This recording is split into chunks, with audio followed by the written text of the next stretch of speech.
fights that we need in the Big 26. I figured for my last video of the year of 2025, we might as well kind of end it with where we're going to start. And we're going to start off with fights that, well, we need to see, man. We need to see these fights. These are the fights to watch.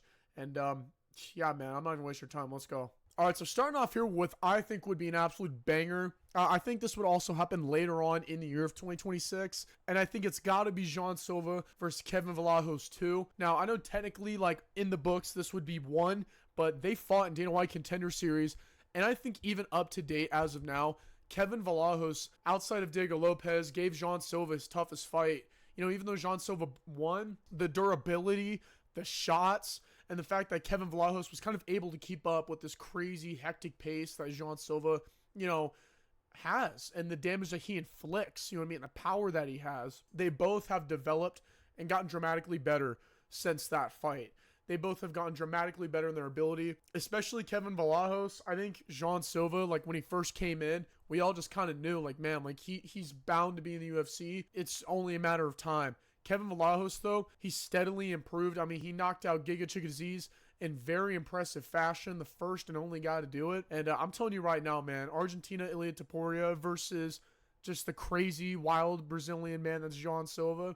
It would be an awesome fight. I'd definitely love to see it. We got Rico Verhoeven versus Ciryl Gane. Now, for you guys who don't know who Rico Verhoeven is, that might be a lot, and that's kind of okay because kickboxing is not very popular in the United States or in Western audiences. But Rico Verhoeven is probably the best heavyweight kickboxer, maybe of all time. He's definitely the best in this generation. He's beaten a lot of guys. He's beaten guys like Ben Sadiq, Arhim Vahitov. You know, I mean, he's beaten a lot of guys. Badr Hari. I mean, he's fought who's, right? At one point, he was called the Prince of Kickboxing. I mean, I would call him the King of Kickboxing. I would love to see this fight. Rico just signed to the UFC, and it was recently announced. It was a couple days ago. And Rico is also a former Glory heavyweight kickboxing champion, reigning for 13 years, which is absolutely insane, you know, even by today's standards, right? And I think that in the realm of MMA, it's even. I have it pretty even because Ciryl Gane, he doesn't wrestle. He's a kickboxer. And, well, I mean, you're going to try to kickbox the former heavyweight champion of kickboxing. So that Rico Verhoeven, he's 36 years old. He's still got some gas in the tank, at least for some real big super fights that could revive the heavyweight division. If you guys don't know who he is, highly suggest you watch him because, I mean, he's awesome, quite frankly. So coming in next, we got Della Maddalena versus Shavkat Rakhmanov. I feel like this fight's kind of obvious why you should make it. Shavkat needs a top 5 win before he gets a title shot. I know some people were saying Shavkat should have been having the title shot. He should get the title shot when he comes back. No, because, well, I mean, there's other people who have climbed the ladder past him, right? You got guys like Prates. He, you know, even though he's like 6th ranked, he's 1 win away, right? You got Morales, he's 1 win away. But then you also had guys like floating around, like Sean Brady was also kind of in that conversation before he got knocked out. Yeah, I mean, there we go. And then you have Della Maddalena. He needs a fight after he lost against Islam. He looked hurt. He looked injured. It looked like his legs, or that calf, especially from those calf kicks early on in the fight, looked like we're getting to him. But I really think he just needs a fight. He just needs to come back and fight somebody. And Shavkat will give him a fight. This man is still undefeated. You know what I mean? He's still never lost. And I think all of his fights, except for one, that's Ian Gary, comes by way of finish, which is like submission or knockout. It's very impressive fashion. And Della Maddalena, in my opinion, outside of Belal Muhammad, is probably the toughest motherfucker in this division. I mean, like, he is tough on a physical level. He will not deter. He will not fold under that pressure. He won't wilt, right?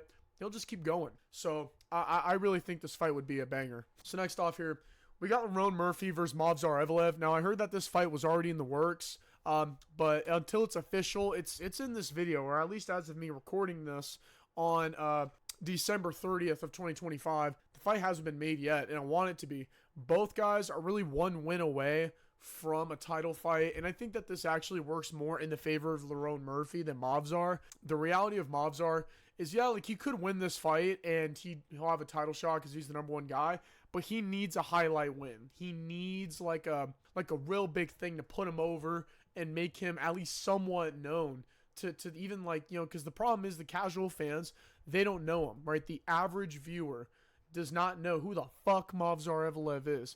They might have seen Lerrone Murphy, right? The spinning elbow clip on Aaron Pico and, crazy clip, right? Lerrone just needs to win. He just needs a top 5 win. You know what I mean? He already kind of clip farmed as much as he needed to, right? He had really tough fights on the way up, got his clip in, and now he just needs a win. He's a win away, and he's fighting for the title. In my opinion, I think Volk probably would have smoked him. That's my honest opinion. I really feel like the best guy, was either Movsar or maybe Diego because of his durability. But yeah, man, I mean, I just think at the end of the day, this fight needs to happen because it's both of the number 1 guys in the division at this point in time. And if this doesn't happen, I feel like it's just more like WWE than anything else. So yeah, man, next up, we got Michael Morales versus Carlos Prates. This fight would be this would be a banger. This would be a banger, okay? Both guys are also 1 win away from a title shot. Prates just comes in, boom, snipes Leon with a right hand. It was beautiful, and he dropped him out cold. And then you got Michael Morales with the unk stance going on, just absolutely starts pinging Sean Brady's shit and, gets the KO finish, right? These guys are probably 2 of the hardest hitting guys in the division, probably the most exciting strikers that we have, and they fucking torched contenders. I mean, torched them, like absolute domination. Like the other side, especially Michael Morales and Sean Brady, like the other guy didn't put up a fight. He didn't put up anything at all, like just nothing at all. There was nothing there. You know what I mean? You're supposed to have something there, and in that case, there was nothing, right? And that's what happens. I would love to see this fight happen, especially because these are 2 young guys who are very talented. I can even see this maybe being a title fight one day, just depending on how the year moves, because you never know. You never know. Next, we got Michael Venom Page versus Israel Adesanya. I think this would be a very fun fight. I think it's winnable for both. Izzy needs this, dog. Like, Adesanya, he needs a win to put him back into the fold of like, well, you know what? Even though he may not be champ worthy now, he can still fight at a high level. He can still put up a very good fight. And Michael Venom Page, quite frankly, he needs to fight more experienced guys. I'm talking championship caliber people. I'm kind of done with the can crushing, right? And I'm not saying that MVP's had easy fights, but I'm also saying MVP's like levels above the guys he's fighting. Like, it's pretty fucking flat out obvious.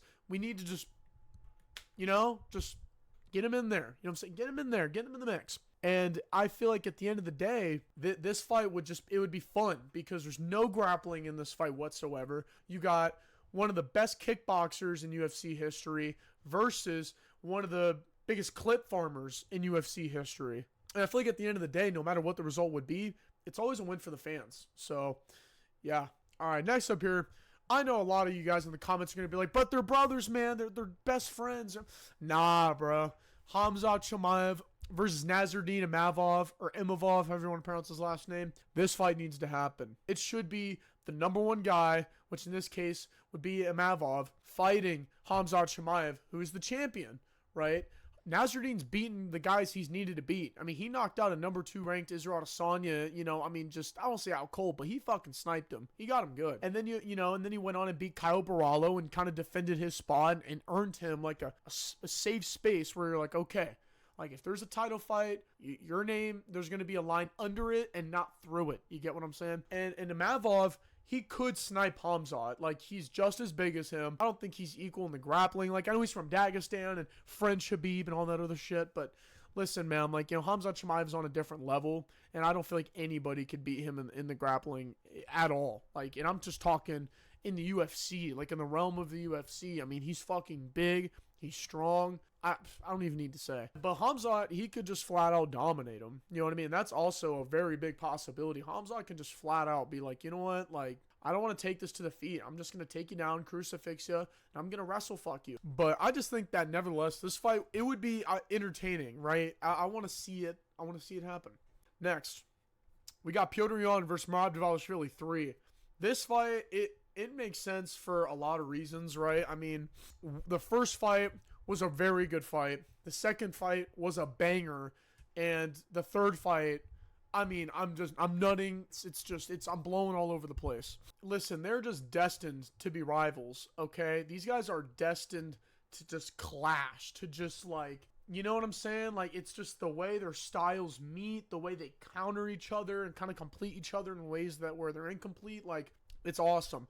I also feel like that this would be the highest skill level in the bantamweights. I feel like when Umar and Merab fought, I feel like this year, this was probably skill for skill the highest level fight we've seen. But then we saw Petr Yan and Merab Dvalishvili too, and I was like, damn, well, that's pretty much fucking equal. You know what I mean? And I just feel like for obvious reasons, the third fight, it would just be very entertaining to watch.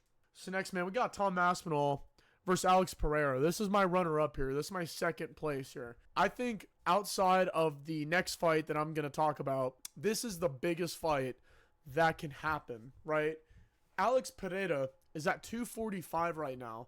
I don't see him at all willingly, or I mean, I guess inclined to jump to 205 and fight like Carlos Ulberg or like Yuri. You know what I mean? He already knocked out Yuri twice, right? Already just flat out dominated him. And then Carlos Ulberg, like, he just is not a big enough of a name. That's just kind of the reality, right? But I think that this fight is winnable for both. I think that as much as Alex Pereira can knock out Tom Aspinall can knock out Alex Pereira. And let's not get that twisted at all. Tom Aspinall, in my opinion, pound for pound, is one of the best finishers, maybe the best finisher today, right? His average fight time is the shortest out of everybody. His speed is different, and he's a true heavyweight. I mean, he's like a true heavyweight. I mean, this guy is 255, like what, fucking 8% body fat? Like, what the fuck? I mean, this guy is a unit. I don't think we can really like fathom here how big that is for a man to be at 8% body fat, and he's 250. I mean, what the hell? And I'm not trying to glaze here. I'm really not. I'm just trying to throw something in here that I don't think we really kind of take into consideration. And Pereira, he's a big guy, right? He's big, like, you know what I mean? He's got size to him, but not like that. Not like that. But Alex could make history. He could be the first and maybe the only man to hold 3 division belts. And he would be doing it fighting the absolute best of the best. Not just like just slumps or like fought in an unfortunate era or like really bad timing. No. Like, I mean, he's fighting, I mean, guys like Sean Strickland, Israel Adesanya, Yuri Prohaska, Jan Blachowicz, you know, Khalil Roundtree. We're talking like guys who are championship caliber or future Hall of Famers for sure. You know what I mean? A lot of those guys were a champion or at the very least high championship contenders, right? I just feel like this fight, for just those reasons and probably many more that I missed, it would be awesome. But for my number one, we got Islam Makhachev versus Ilia Topuria. This would be pound for pound the highest level fight in 2026 without a doubt. You know, I think this fight needs to happen at lightweight. I don't want to see this fight happen at welterweight, to be honest with you. I think it'd be completely unnecessary. Or even like a catchweight bout, like, you know, 165. It would be completely awesome to see. Just for the love of the game, you know, winner take all or whatever you guys want to do. Or put whatever belt on the line. I just think that these guys, the two number one guys, you have Islam Makhachev, who in my opinion is, I think, the lightweight GOAT. I mean, it's kind of really hard to argue otherwise. I mean, who else really like matches him? You know what I mean? In terms of overall finishing ability, his win streak, that he just matched Silva with his win streak. He literally cleared his whole division. I mean, beat guys like Dustin, beat guys like fucking, I mean, submitted Ronaldo Moicano on late notice. I mean, dude, this guy's like fucking high level, absolute high level. And then to go up to welterweight and dominate Jack Dilla Maddalena like that, just flat out dominate. But then on the other side of the coin, you got Ilia Topuria, who's had destructive knockouts. I mean, like, his fight against Jai Herbert was absolutely fucking, it was a banger, where he just knocked his ass out cold. And then, like, you know, he climbs up through the rankings, knocks Volkanovski out fucking cold. Then in his title defense, he fights Holloway after he knocked out Gaethje 300, walks in there, and I ain't gonna lie, Max was giving him a really competitive fight, knocks Max out cold. And he goes, you know what, like, I felt I kind of did everything I needed to do, moves up to lightweight, knocks Charles out cold. And that is a different kind of power, you know what I mean? And no one's ever knocked Charles out cold. No one's ever knocked out Max out cold. You know what I mean? Like, the only guy to knock out Volk out cold was Islam. But at the end of the day, fuck me. You know what I mean? Like, that is a different kind of power. A different kind of power that Islam's never ran into. And Ilia Topuria, in my opinion, is the best boxer in UFC today. Just pound for pound today, technique for technique. He is just the best. And that's why I think this fight needs to happen. It really, truthfully is two of the best guys we have right now fighting.